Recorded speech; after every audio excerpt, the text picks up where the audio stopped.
हे class 10 students, welcome है आपका इस न्यू सीरीज के अंदर। यहाँ पर मैंने आपकी क्लास 10 की एनसीईआरटी एग्जाम्पलर सीरीज को स्टार्ट किया हुआ था, जहां पर मैंने आपके बायोलॉजी के अवर एनवायरनमेंट टॉपिक को ऑप्ट किया था। इस चैप्टर के मैं आपके 2 पार्ट को अपलोड कर चुकी हूँ, जहां पर मैंने आपके साथ एमसीक्यू साथ में शॉर्ट आंसर टाइप्स क्वेश्चन को डिस्कस किया था, और आज हम लोग डिस्कस करेंगे लॉन्ग आंसर क्वेश्चंस को। So let's start today's lecture. So first question is indicate the flow of energy in an ecosystem. आपको ये बताना है कि किसी इकोसिस्टम के अंदर की जो एनर्जी का फ्लो होता है वो यूनिडायरेक्शनल होता है, मतलब कि जो आपकी एनर्जी होती है वो यूनिडायरेक्शनल में, एक डायरेक्शन में क्या करती है, आपकी फ्लो करती है। तो इसको जस्टिफाई करना है इस स्टेटमेंट को।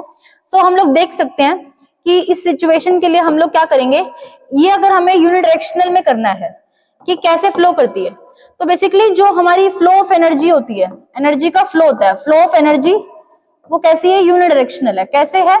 Because these are our producer. ये कौन है? हमारे प्रोड्यूसर। प्रोड्यूसर के बाद हमारे कौन आते हैं? ठीक है, हमारे प्राइमरी कंज्यूमर, और प्राइमरी कंज्यूमर के बाद हमारे कौन आते हैं? सेकेंडरी कंज्यूमर, और सेकेंडरी कंज्यूमर के बाद हमारे कौन आते हैं? Tertiary consumer. ठीक है, और प्रोड्यूसर्स अपनी एनर्जी किससे लेते हैं? सनलाइट से। किससे लेते हैं? सनलाइट से लेते हैं। तो बेसिकली जो ये हमारी एनर्जी होती है सनलाइट से कहां पर आ रही है? प्रोड्यूसर के पास। ठीक है, प्रोड्यूसर, और प्रोड्यूसर से प्राइमरी कंज्यूमर, प्राइमरी से सेकेंडरी, एंड सेकेंडरी से टर्शरी। बेसिकली जो आपकी लाइट है, जो आपकी सनलाइट है, वो प्रोग्रेसिवली क्या कर रही है? यूनिडायरेक्शनल में क्या कर रही है? फ्लो कर रही है। ठीक है, एक डायरेक्शन में क्या कर रही है? यहाँ पर फ्लो कर रही है। ये आप देख भी सकते हैं। ठीक है, from one trophic level to another trophic level. ये कभी भी आपकी ऐसे रिवर्ट बैक नहीं होती। ठीक है, जो आपकी एनर्जी है वो कहां पर फ्लो करती है? यूनिडायरेक्शनल में क्या करती है? फ्लो करती है, कभी भी रिवर्ट बैक नहीं होती।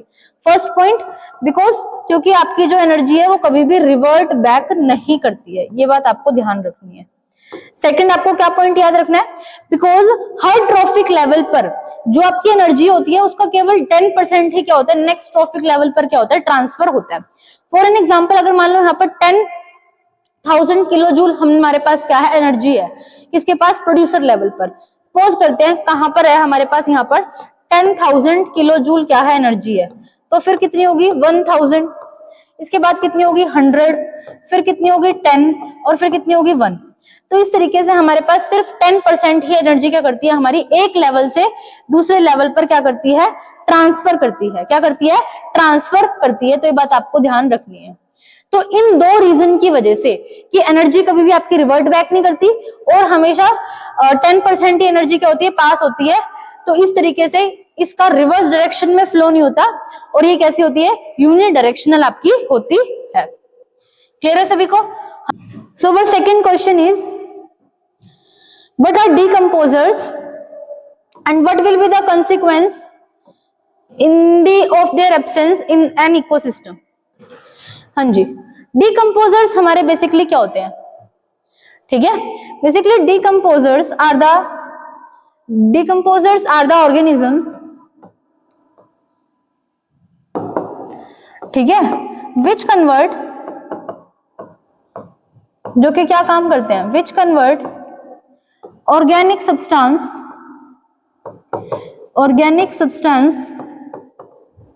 को ये किस में कन्वर्ट करते हैं? हमारे इनऑर्गेनिक सब्सटेंस में कन्वर्ट करने का काम करते हैं।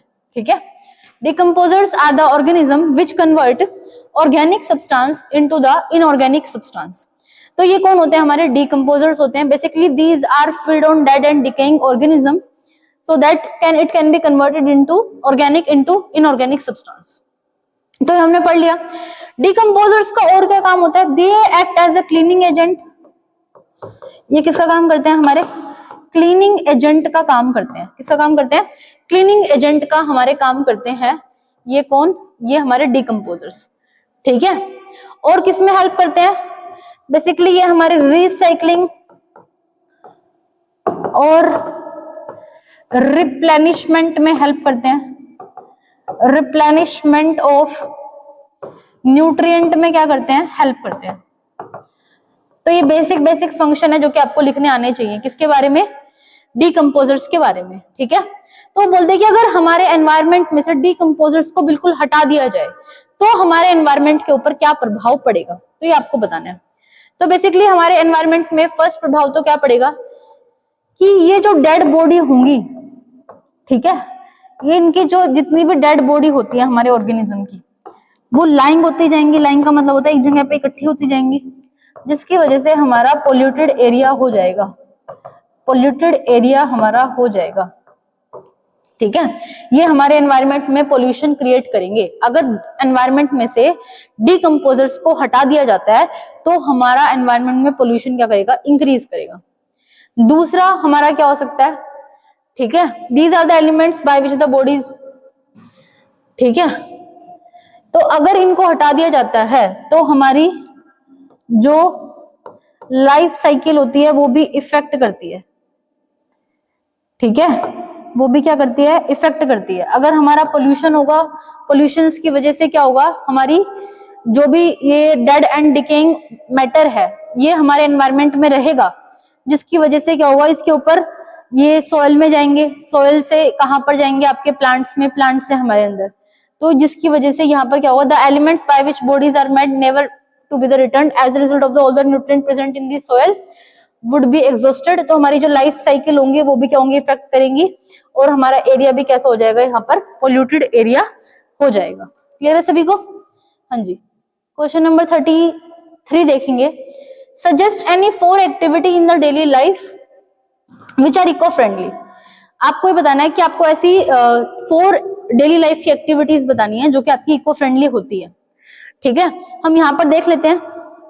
आपको 4 एक्टिविटी बतानी है, तो हम लोग क्वेश्चन नंबर 33 का आंसर करेंगे। यहाँ पर इको फ्रेंडली एक्टिविटीज को बताना है। किसको बताना है? इको फ्रेंडली एक्टिविटीज को। तो बेसिकली हमारी इको फ्रेंडली एक्टिविटीज कौन कौन सी हो सकती है? हमें यूज करना चाहिए use of cloth bag, cloth bag का यूज करना चाहिए इंस्टेड ऑफ प्लास्टिक बैग। ठीक है, नेक्स्ट हमें क्या करना चाहिए? Use of different dustbin, different dustbins का यूज करना चाहिए। इट मीन्स बायोडिग्रेडेबल के लिए अलग और नॉन बायोडिग्रेडेबल के लिए अलग हमें डस्टबिन का यूज करना चाहिए। ठीक है, हमें लाइट्स को स्विच ऑफ करना चाहिए। लाइट्स हमेशा, मतलब जब हमें इनकी जरूरत ना हो तो हमें लाइट्स को स्विच ऑफ कर देना चाहिए। और हमारा जितना भी वेस्ट होता है हमें क्या बनाना चाहिए? उसको कंपोजिटिंग करनी चाहिए। ठीक है, क्या करनी चाहिए? कंपोजिटिंग करनी चाहिए। और क्या करनी चाहिए? हमें वर्मी कंपोजिटिंग करनी चाहिए। वर्मी कंपोजिटिंग, ये तो हम पढ़ के आए थे 9th क्लास में। कंपोजिटिंग क्या होती है? कंपोजिटिंग के अंदर जितना भी हमारा बायोडिग्रेडेबल वेस्ट होता है हम उसको एक गड्ढे में डाल देते हैं और वो खाद बन जाता है, वो मैन्योर तैयार हो जाता है। ठीक है, जो कि हमारे प्लांट्स की ग्रोथ के लिए बहुत हेल्पफुल होता है। वर्मी कंपोस्ट के अंदर अर्थवॉर्म की हेल्प से हमारी क्या होती है? कंपोजिटिंग होती है। ठीक है, तो these are the basics eco friendly हमारे क्या होने चाहिए? हमारी लाइफ एक्टिविटी, हमारी एक्टिविटीज होनी चाहिए जो कि हमें क्या करती है? हमें बताती है कि जो कि इको फ्रेंडली है, जो कि पोल्यूशन क्रिएट नहीं होने देती, जो कि बायोडिग्रेडेबल और नॉन बायोडिग्रेडेबल सब्सटेंसेस को अलग अलग करके रखती है। ठीक है, और हमारे एनवायरनमेंट के लिए क्या बेनिफिशियल है। हाँ जी, तो नेक्स्ट क्वेश्चन आता है कि फूड चेन हमारा, अगर बात करते हैं नेक्स्ट क्वेश्चन की, 34th क्वेश्चन की अगर हम बात करते हैं, ठीक है, यहाँ पर 34th क्वेश्चन की अगर हम बात करते हैं, give the 2 difference between food chain and food web. Food chain और फूड वेब में आपको क्या बताना है? डिफरेंस बताना है। तो यहाँ पर देख लेते हैं फूड चेन और फूड वेब में क्या डिफरेंस है। ठीक है, तो यहाँ पर है हमारी फूड चेन और यहाँ पर हमारी क्या है? Food web. फूड वेब, बेटा फूड वेब और फूड चेन में सबसे पहला डिफरेंस क्या है? Food chain, it is the series of an organism in which one organism is feeding by the another organism. ठीक है, तो बेसिकली क्या है कि लीनियर चेन है। कैसी है? लीनियर चेन है, जहां पे एक ऑर्गेनिज्म को दूसरे ऑर्गेनिज्म से क्या करा जाता है? खा लिया जाता है दूसरे ऑर्गेनिज्म के द्वारा। ठीक है, एंड जो हमारी फूड वेब होती है क्या होती है, ये number of intermixing of food chain,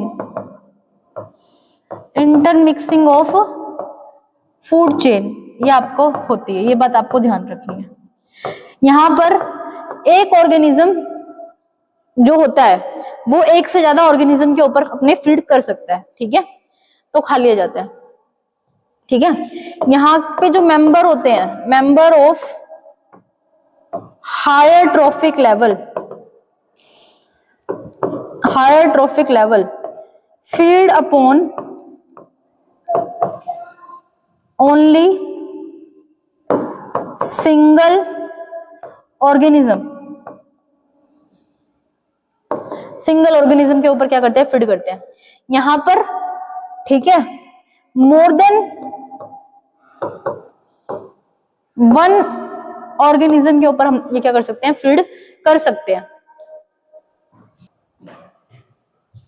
more than one organism के ऊपर क्या कर सकते हैं, फीड कर सकते हैं, ये बात आपको पता होनी चाहिए, ठीक है। जो हमारी फूड चेन होती है, फूड चेन हम देख सकते हैं यहां पर भी, ठीक है, मैं यहां पर भी आपके लिए लेकर आई हूं, ठीक है।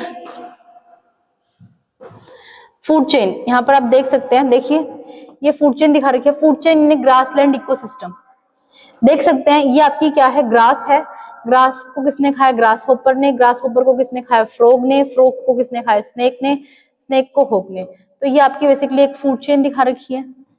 और जबकि अगर आप यहाँ पर देखते हैं तो ये क्या है, आपकी एक फूड वेब है, कैसी है, फूड वेब।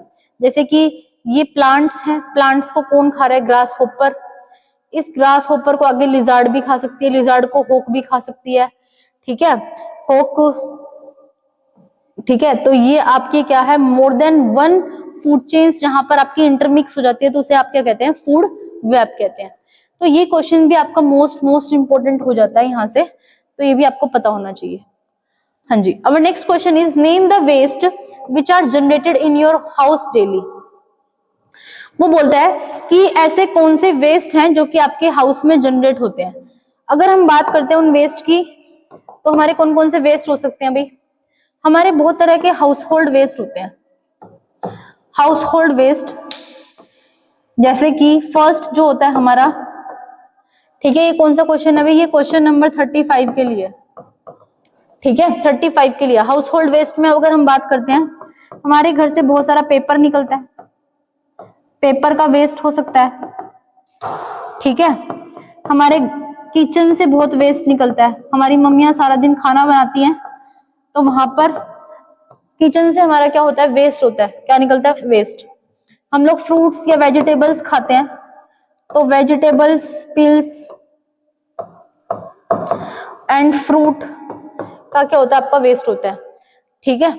तो बेसिकली हमसे क्वेश्चन क्या पूछा होता है, हमें उसको मीजर कैसे, हमको डिस्पोज कैसे करना होता है। पेपर वेस्ट को हम लोग क्या कर सकते हैं, रिसाइकिल कर सकते हैं। कैसे कर सकते हैं उसको, रिसाइकिल। मान लो आपके घर में कोई भी न्यूज़पेपर आता है, तो वापस से आप उसको एनवेलप बनाने में क्या कर सकते हैं, यूज कर सकते हैं।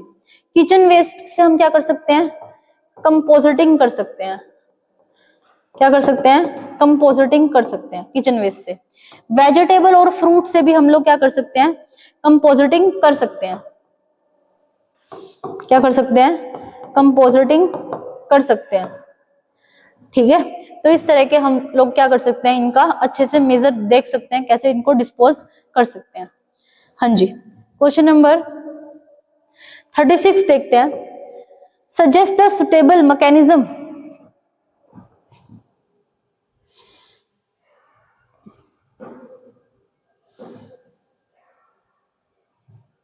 हाँ जी, suggest a suitable mechanism for the waste management in fertilisers industries. ठीक है, तो आपको क्या करना है, मैकेनिज्म बताने हैं। बेसिकली क्या होता है, जो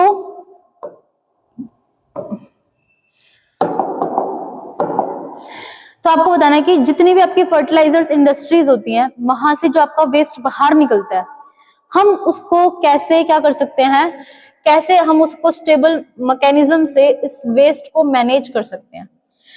बेसिकली होता क्या है, आपकी मान लो कोई भी ये क्या है, इंडस्ट्री है, ठीक है। ये मान लो फर्टिलाइजर्स आपकी क्या है, इंडस्ट्रीज है, तो यहाँ से क्या होते हैं, कुछ आपके इफ्लुएंट और हार्मफुल गैसेस बाहर निकलती है।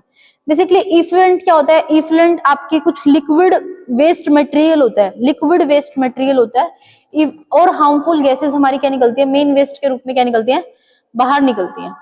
तो हम लोग इनको कैसे मैनेज कर सकते हैं, अगर हमें गैस मतलब हमारी जो ऐसी हार्मफुल गैसेस होती हैं, अगर हमें क्या करना है, उनको कंट्रोल करना है, तो हम लोग क्या कर सकते हैं, उस एरिया के ऊपर वहां पर कंबशन इक्विपमेंट लगा सकते हैं। क्या लगा सकते हैं, कंबशन इक्विपमेंट्स हम लोग वहां पर इंस्टॉल कर सकते हैं। ठीक है, कंबशन इक्विपमेंट्स की वजह से क्या होता है, जितनी भी आपकी गैसेस होती हैं वो क्या हो जाती हैं, आपकी ऑक्सीडाइज हो जाती है। क्या हो सकती है, ऑक्सीडाइज हम लोग उनको कर सकते हैं। और कहां पर करेंगे, बिल्कुल एट हाई टेम्परेचर पे हम लोग क्या करेंगे, उनको ऑक्सीडाइज कर देंगे। तो हमें गैसेस के लिए क्या करना चाहिए, गैसेस के लिए हम वहां पर क्या लगा सकते हैं, हम वहां पर कंबशन इक्विपमेंट लगा सकते हैं। ठीक है, कुछ हमारे जो एयर पोल्यूटेंट्स होते हैं वो क्या कर सकते हैं, हम वहां पर एड्सॉर्प्शन इक्विपमेंट्स लगा सकते हैं। क्या लगा सकते हैं, adsorption equipments. Adsorption basically it's a phenomena, it is a surface phenomena where the liquid and the gases are adsorbed by a solid surface particle। तो इसकी वजह से जो आपकी हार्मफुल गैसेस होती हैं, जो कि बहुत ज्यादा मतलब ओडोरीफेरस होती है, जिसमें से बहुत गंदी स्मेल आती है, वो बेसिकली यहाँ पर क्या कर जाती है, एड्सॉर्ब कर जाती है उस सरफेस के ऊपर, जिसकी वजह से हम लोग क्या कर सकते हैं, इन टेक्निक्स का यूज कर सकते हैं। ठीक है, बेसिकली हम लोग कंबशन इक्विपमेंट्स इंस्टॉल कर सकते हैं, और हम लोग क्या कर सकते हैं, एड्सॉर्प्शन इक्विपमेंट्स का भी क्या कर सकते हैं, हम लोग यूज कर सकते हैं। और हमारे इफ्लुएंट्स को कंट्रोल करने के लिए भी हमारे पास क्या है, हमें कंट्रोल करना चाहिए वहां पर जहां से ये निकलते हैं फैक्ट्री से, हमें उनके ओरिजिन को देखना चाहिए कि कहां पर निकल रहे हैं, वहीं पर हमें क्या करना चाहिए, इनको कंट्रोल करना चाहिए। वेस्ट वाटर को हम लोग पहले प्री ट्रीटेड कर सकते हैं, फिर हम लोग उसको म्युनिसिपल ट्रीटमेंट सिस्टम के अंदर भेज सकते हैं। पहले हम उसको कर सकते हैं, प्री ट्रीट कर सकते हैं। जितना भी हमारा वेस्ट वाटर होता है हम उसको रीयूज कर सकते हैं, रिसाइकिल कर सकते हैं। ठीक है, तो basically these are the suitable mechanisms with the help of these. ठीक है, और इसकी हेल्प से हम लोग क्या कर सकते हैं, अपने वेस्ट को मैनेज कर सकते हैं। क्लियर है, हाँ जी। तो नेक्स्ट क्वेश्चन हमारा ये आता है, what are the by products of the fertilizers industries. Fertilizers industries में से कौन कौन से हमारे क्या निकलते हैं, बाय प्रोडक्ट्स निकलते हैं।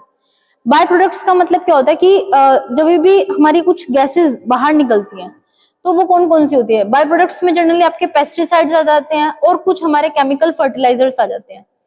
इट मींस जब भी आपकी जो फर्टिलाइजर्स इंडस्ट्री होती है, क्या होती है, फर्टिलाइजर्स इंडस्ट्रीज होती हैं, तो वहां से हमारा क्या प्रोड्यूस होता है, बहुत सारा पेस्टिसाइड्स प्रोड्यूस होता है, और बहुत सारा हमारा क्या प्रोड्यूस होता है, केमिकल फर्टिलाइजर्स क्या होता है, प्रोड्यूस होता है। तो ये क्या होता है, बेसिकली हमारे ये फर्टिलाइजर्स कहाँ पर चला गया, हमारा पानी में चला गया। वो पानी बहता बहता कहाँ पर चला गया, हमारी सॉइल में चला गया। अब सॉइल में चला गया तो वहां पर हमारे कौन होंगे, रूट्स होंगे, प्लांट्स उसको ऑब्जॉर्ब करेंगे, तो हमारे प्रोड्यूसर्स में चला गया। प्रोड्यूसर्स से कौन, हार्बीवोर में चला गया। हार्बीवोर को कौन ईट कर रहा है, सेकेंडरी कंज्यूमर, कोई भी कार्निवोर ईट कर रहा है। और बीइंग एन ओमनिवोर, ये हम लोग भी क्या कर रहे हैं, कंज्यूम कर रहे हैं। तो कहीं ना कहीं हर एक ईच ट्रॉफिक लेवल पर आपका जो एक्यूमुलेशन है न्यूट्रिएंट्स का, पेस्टिसाइड्स का, जो कि अच्छा नहीं है, केमिकल्स का, वो हर ईच ट्रॉफिक लेवल पर क्या कर रहा है, इंक्रीज कर रहा है। और इसी प्रोसेस को हम लोग क्या बोलते हैं, बायोमैग्निफिकेशन। तो बायोमैग्निफिकेशन की प्रोसेस हमें क्या करती है, देखने को मिलती है। तो इस तरह के क्वेश्चंस से भी आपको डील करना आना चाहिए। हम लोग कैसे कर सकते हैं, हाँ जी। Question number 38 is explain the some harmful effect of the agriculture practices on the environment. वो बोलता है कि अगर हमें अपने एनवायरमेंट में एग्रीकल्चर प्रैक्टिसेस बहुत ज्यादा करते हैं, मतलब एक ही भूमि के ऊपर बार बार हम खेती करते रहते हैं, तो उसके क्या हमें हार्मफुल इफेक्ट्स देखने को मिल सकते हैं। तो हमारा फर्स्ट इफेक्ट क्या रहेगा, सॉइल डिग्रेडेशन। अगर हम एक ही फील्ड के ऊपर बार बार हम लोग क्या कर रहे हैं, क्रॉपिंग कर रहे हैं, क्या कर रहे हैं, क्रॉपिंग कर रहे हैं, तो जिसकी वजह से क्या होता है, loss of soil fertility, fertility soil की क्या हो जाती है, बहुत कम हो जाती है। Also over the time soil erosion आपको देखने को मिलता है। ठीक है, ओवर द टाइम हमें क्या देखने को मिलता है, सॉइल इरोजन। उसके बाद करते हैं पोल्यूशन की। पोल्यूशन हमें देखने को मिलता है, पोल्यूशन कैसे, यूज ऑफ सिंथेटिक फर्टिलाइजर। जितना ज्यादा हम लोग क्रॉपिंग के लिए क्या यूज करेंगे, फर्टिलाइजर का यूज करेंगे, जिसकी वजह से हमारा सैंड पोल्यूशन होगा, लैंड पोल्यूशन होगा। ठीक है, तो उसकी वजह से क्या होता है, soil and water pollution, air pollution हमें देखने को मिलता है। और जितनी ज्यादा हम लोग क्रॉपिंग करते हैं, हमारी पानी की भी कमी हो जाती है। हाँ जी, तो इसके बाद क्या होती है, वाटर की शॉर्टेज हो जाती है। एग्रीकल्चर की वजह से हमारी जो वाटर टेबल के अंदर पानी है वो क्या हो जाता है, बहुत कम होता चला जाता है। बायोमैग्निफिकेशन की प्रोसेस हो जाती है, ठीक है। कैसी प्रोसेस होती है, बायोमैग्निफिकेशन की भी। जितने भी हमारे केमिकल पेस्टिसाइड्स होते हैं वो नॉन बायोडिग्रेडेबल होते हैं, तो हर एक ईच ट्रॉफिक लेवल पर उनकी कंसेंट्रेशन क्या हो जाती है, हाई हो जाती है। डिफोरेस्टेशन हमें देखने को मिलता है। डिफोरेस्टेशन इनडिस्क्रिमिनेट, मतलब हम लोग क्या कर रहे हैं, अपने ट्रीज को कट कर रहे हैं और उस लैंड के ऊपर फिर क्या कर रहे हैं, कल्टीवेशन कर रहे हैं, जिसकी वजह से क्या होती है, हमारी लॉस हो जाता है किसका, वाइल्ड लाइफ का। और वहां पर क्या देखने को मिलती है, हमें डिफोरेस्टेशन देखने को मिलती है। तो basically these are the factors. तो यहाँ पर हमने लॉन्ग क्वेश्चन आंसर्स को क्या कर लिया, कवर कर लिया, ठीक है। तो आज के लिए इतना ही, मिलते हैं अपनी नेक्स्ट वीडियो के अंदर। यहाँ पर हमने आवर एनवायरनमेंट चैप्टर को कंप्लीट कर लिया है। अगर आपको वीडियोस अच्छी लगती हैं तो please like, share and subscribe जरूर करें। Thanks for watching.